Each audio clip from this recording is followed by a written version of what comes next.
24 ঘন্টার মধ্যে কতক্ষণ আপনি দুরূদ পড়তে পারি? দুরূদ পড়লে আপনি খুশি হবেন। রাসূল বলেন, মা শিকতা, তুমি যা চাও। সে বলছে, ইয়া রাসূলুল্লাহ, সারা দিনের মধ্যে 24 ঘন্টার 4 ভাগের 1 ভাগ, অর্থাৎ 6 ঘন্টা। সুবহানাল্লাহ। 4 6 24, 24 ঘন্টার 4 ভাগের 1 ভাগ কত? 6 ঘন্টা। 4 ভাগ পড়তে চাই। রাসূল বলেন, মা শিতা, যা চাও পড়ো, তবে ফাইন জিত্তা ফাহুয়া খায়রুল লাকা, যদি এর চেয়েও বাড়াও তাহলে আরো ভালো হবে। তখন সাহাবী বলছে, ইয়া রাসূলুল্লাহ, 4 ভাগের 1 ভাগ নয়, আন-নিসফু, আমি সারা দিনের মধ্যে অর্ধেক, অর্থাৎ 12 ঘন্টায় দুরূদ পড়ব। সুবহানাল্লাহ। রাসূল বলেন, মা শিতা ফাইন জিদকা ফাহুয়া খায়রুল লাকা, তুমি যা চাও পড়ো, তবে এর চেয়েও যদি বাড়াও আরো ভালো হবে। তখন সাহাবী বলছে, ইয়া রাসূলুল্লাহ, ফাসুলুসান, তাহলে 3 ভাগের 2 ভাগ, 3 ভাগের 2 ভাগ পড়ব, অর্থাৎ 16 ঘন্টা। সুবহানাল্লাহ। 3 8 24 না? তাহলে 3 ভাগের 2 ভাগ কত? 16 ঘন্টায় দুরূদ পড়ব। রাসূল বললেন, মা শিতা, তুমি যা চাও পড়ো, তবে ফাইন জিদকা ফাহুয়া খায়রুল লাকা, যদি আরো বাড়াও তাহলে ভালো হবে। তখন সে বলছে, ইয়া রাসূলুল্লাহ, সারা দিনের মধ্যে আমি খাওয়া, ঘুম, আমি আমার জরুরত ছাড়ার পরে যত সময় থাকবে পুরাটা সময় আমি আপনার উপর দুরূদ পড়ব। আমার ভাইয়েরা, দুরূদ যত বেশি পড়বেন তত আপনার বেশি ফায়দা হবে। রাসূল হাদিসের শেষে বললেন, ইউকফা হাম্মুকা ওয়া ইউগফারু যামবুকা, দুরূদ বেশি পড়বা, ফায়দা হলো টেনশন দূর হতে থাকবে, আরেকটা ফায়দা হলো তোমার গুনাহ আল্লাহ রাব্বুল আলামিন মাফ করতে থাকবেন। এই জন্যই আল্লামা সুয়ুতী রাহমাতুল্লাহি আলাইহির ব্যাপারে এসেছে, তিনি বেশি বেশি দুরূদ পড়তেন। এজন্য রাসূলকে 35 বার স্বপ্ন দেখেছেন। কয়বার? 35 বার। তাকে জিজ্ঞাসা করা হলো, আপনি কিভাবে রাসূলের জিয়ারত, রাসূলকে স্বপ্নে এত বেশি দেখতে পাইলেন কিভাবে? তিনি বলে, ভাইরা শোনো, আমি আমার উঠতে বসতে খাইতে শুইতে সব সময় রাসূলের উপর দুরূদ পড়ি। আমার ভাইরা, এটা জীবনের একটা পুঁজি। দুরূদ বেশি পড়া এটা জীবনের একটা পুঁজি। আপনি রাসূলের পাশাপাশি থাকতে পারবেন, রাসূলের শাফাআত লাভ করতে পারবেন, আপনি কিয়ামতের দিন রাসূলের প্রিয় হয়ে যাবেন। হাদিসে পাকের মধ্যে এসেছে, একটা দুরূদ যদি কেউ পড়ে, মান সাল্লা আলা মুহাম্মাদিন ওয়া ক্বালা আল্লাহুম্মা আনজিলহুল মাকআদাল মুকাররাবা ইয়াউমাল কিয়ামা ওয়াজাবাত লাহু শাফাআতি, নবী বলেন, এই দুরূদটা যদি কেউ পড়ে, আল্লাহুম্মা সাল্লি আলা মুহাম্মাদ আনজিলহুল মাকআদাল মুকাররাবা ইয়াউমাল কিয়ামা, এই দুরূদ যদি কেউ পড়ে, আল্লাহর নবীর শাফাআত তার জন্য ওয়াজিব হয়ে যায়। কি দুরূদটা? আল্লাহুম্মা সাল্লি আলা মুহাম্মাদ আনজিলহুল মাকআদাল মুকাররাবা ইনদাকা ইয়াউমাল কিয়ামা।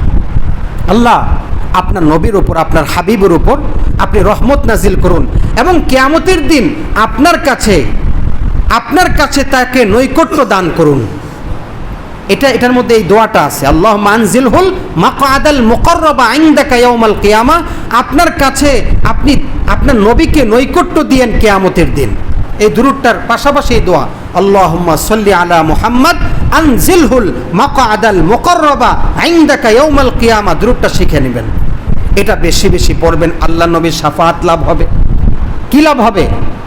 আল্লাহর নবীর শাফাআত দরকার হবে কিনা কিয়ামতের দিন, কি পরিমাণ দরকার হবে সেই সময় বোঝা যাবে। আল্লাহর নবীর সুপারিশ ছাড়া আগাইতে পারবেন? এজন্য আপনার নবীর সুপারিশ যদি আপনার নসিব না হয় তো এর চেয়ে কপাল পোড়ার কি হবে?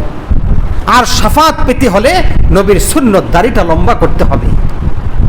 দাড়িটা লম্বা করতে হবে। নবী বলেছেন, আফুল লোহা মানে দাড়ি একটু বড় করে রাখবা না, লোহা মানে লম্বা করবা, ছেড়ে দিবা, অর্ধেক অর্ধেক কাটবা, একটু রাখবা, মডেল করবা, এখানে রাস্তা করবা, এখানে রাস্তা, এই সমস্ত না। বুঝতে পেরেছেন? ক্লিন শেভও না, মডেলও না, কোনো ইহুদিদের মডেলে স্টাইলে একটু রাস্তা হবে এরকম না। কথা বুঝতে পেরেছেন? লোহা মানে ছেড়ে দাও। রাগ করতেছেন ভাইয়েরা? রাগ করতেছেন বলেন? আমার ভাইয়েরা, একটা ব্যক্তি যেভাবে দুনিয়াতে মারা যায়, যেভাবে কবরে যায়, যদি দাড়ি কাটা অবস্থায় মারা যায়, কিয়ামতের দিন সেভাবেই উঠবে। যদি তাই হয়, আপনার চেহারায় আল্লাহর নবীর সামনে দাঁড়াবেন কিভাবে? একটা বিষয় খুব বুঝতে হবে, আল্লাহর নবীর সামনে দাঁড়াবেন কিভাবে? চেহারাটা নবীর মতো হতে হবে। আপনার বেশভূষা নবীর মতো হতে হবে, তাহলে কিয়ামতের দিন রসুলের সামনে সেভাবেই উঠতে পারবেন। এজন্য ভাইয়েরা আমার, দাড়িটা লম্বা করা, মোজ ছোট করা, আর অমুসলিমরা উল্টা করে, মোজ লম্বা দাড়ি ছোট, কথা ঠিক কিনা বলে?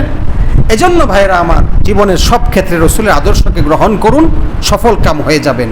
রসুল করিম সাল্লাল্লাহু আলাইহি ওয়াসাল্লামের উপর আমাদের 3টা হক আছে। কয়টা? 1 আজমত, 2 মোহাব্বত, 3 এতআত। বলেন, আজমত, মোহাব্বত, এতআত। আজমত, মোহাব্বত, এতআত। আজমত মানে মর্যাদা দেওয়া, সম্মান করা। মোহাব্বত মানে ভালোবাসা। এতআত মানে তার আনুগত্য করা। এটা হলো আমি নবীর উম্মত হিসাবে আমার উপর রসুলের হক, এটা করতে হবে।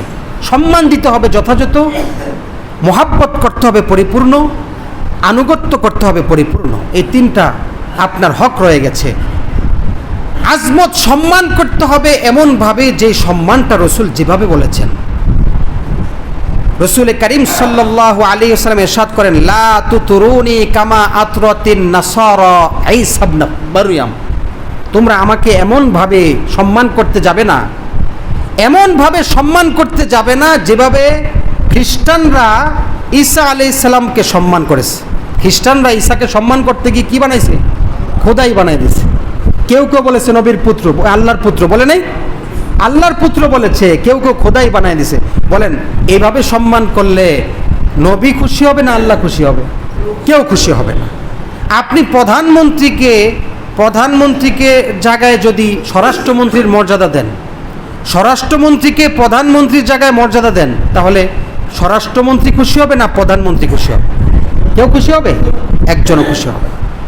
এজন্য দুরূদ পড়তে হবে নবীর তরিকায়, ভালোবাসতে হবে নবীর তরিকায়, নবীর আদর্শ গ্রহণ করতে হবে নবী যেভাবে বলেছেন সেভাবে। ঈদে মিলাদুন নবী গত জুমাতে বলেছি, ঈদে মিলাদুন নবী নবীর ভালোবাসার নিদর্শন নয়, নবীর তরিকা অনুযায়ী ভালোবাসা নয়। অনেকে এই ঈদে মিলাদুন নবী পালন করতে গিয়ে, আল্লাহ মাফ করুন, বুখারীর হাদিস বলতেছে, গতকালকে আমি শুনেছি, তাসুমুনা হাযাল ইয়াওম ওয়া তাত্তাখিজুনা হাযাল ইয়াওম। আল্লাহর নবীর হাদিসের মধ্যে নিজের পক্ষ থেকে একটা আরবি শব্দ যুক্ত করে দলিল দিতেছে। বলেন নাউযুবিল্লাহ। আল্লাহ নবীকে মুখ দেখাবেন কিভাবে? ঈদে মিলাদুন নবী আপনার প্রমাণ করতে হবে। প্রমাণ করতে গিয়ে আপনি আল্লাহর নবীর হাদিস বুখারী হাতে নিয়ে আবার দেখাচ্ছেন যে এর মধ্যে হাদিসটা আছে, কিন্তু যেই শব্দ আপনি ঢুকায় দিচ্ছেন রসুলের শব্দ নয়, আপনার মুখ থেকে শব্দ বের করে আপনি এখানে প্রমাণ করতে চাচ্ছেন ঈদে মিলাদুন নবী। এত জঘন্য অপরাধ আপনাকে করার কে সাহস দিল? আল্লাহর নবীর সামনে দাঁড়াবেন কিভাবে? মান কাযাবা আলাইয়া মুতাআম্মিদা, যে আমার উপর মিথ্যারোপ করবে, রসুল বলেছেন নিজের পক্ষ থেকে কোনো শব্দ যোগ করবে, সেজন্য তার ঠিকানা জাহান্নাম বানিয়ে নেয়। আজীব কথা যে জশ্নে জুলুস পালন করতেছে, সেখানে ধুল তবলা বাজাচ্ছে, সেখানে গান করতেছে। আল্লাহর নবীর আদর্শের সাথে, নবীর সাথে এটা তুচ্ছ তাচ্ছিল্য করা না নবীর আদর্শ পালন করা? বলেন, নবীকে কটাক্ষ করা হচ্ছে গান বাজিয়ে। ঈদে মিলাদুন নবী রসুল 2 সারা বছরে বলে গেছেন। আপনি কোন সাহাবীর থেকে দেখান যে ঈদে মিলাদুন নবী পালন করেছে? ঈদে মিলাদুন নবী পালন করতে গিয়ে শত শত অসংখ্য জাল হাদিস আপনি বলতেছেন। জাল হাদিস যেটা রসুল বলেন নাই সেটা বলে আপনি প্রমাণ করতে গিয়ে আপনি তো রসুলের উপর মিথ্যারোপ করে জাহান্নামের দিকে হাঁটছেন। বুখারীর হাদিস, এই হাদিস যোগ করে নিজের পক্ষ থেকে শব্দ যোগ করে দিচ্ছে। আল্লাহ আমাদেরকে হেফাজত করেন। আমি দেখাতে পারবো যে এই হাদিস এখানে শব্দ যোগ করতেছে নিজের পক্ষ থেকে, আর চিল্লায় বলতেছে যে হাদিস আছে, যে দলিল আছে, বুখারী আছে। মানুষ বলতেছে হ্যাঁ আছে। আল্লাহ আমাদেরকে হেফাজত করেন। আপনার চেয়ে বেশি আশেক আপনি রসুলের যুগের খোলাফায়ে রাশিদের চেয়ে বড় আশেক আপনি না। সাহাবায়ে কেরাম যেভাবে রসুলকে ভালোবাসেছেন তার চেয়ে বেশি আপনার এশক নাকি? তো আপনি এশক প্রমাণ করবেন রসুলের তরিকায়। রসুলের জন্মদিবস রসুল পালন করেছেন আপনার রোজা পালনের মাধ্যমে, রোজা রাখার মাধ্যমে। সোমবার এই রোজা রাখার মাধ্যমে আপনি আপনার খুশি প্রকাশ করবেন। এটা রসুলের তরিকা। রসুলের তরিকার বাইরে গেলে জাহান্নামের পথে হাঁটতে হবে। আমার ভাইয়েরা, বড় আফসোস ওই সমস্ত লোকদের জন্য যারা আমল তো করতেছে, কিন্তু আমল করতেছে যে আমল গুনাহ হচ্ছে। সারাদিন কষ্ট করতেছে, সেই কষ্ট যদি বৃথা যায়, সওয়াবের পরিবর্তে গুনাহ হয়, তাহলে সেই কষ্টের কি দাম আছে? আমার ভাইয়েরা, সহকান সহকান লিমান গায়্যারা বাদি বলা হবে কিয়ামতের দিন। রসুল তাড়িয়ে দিবেন তাদেরকে, দেখতে মনে হবে রসুলের আশেক সামনে আসবে, অসংখ্য পেয়ালা থাকবে হাউজে কাউসারে।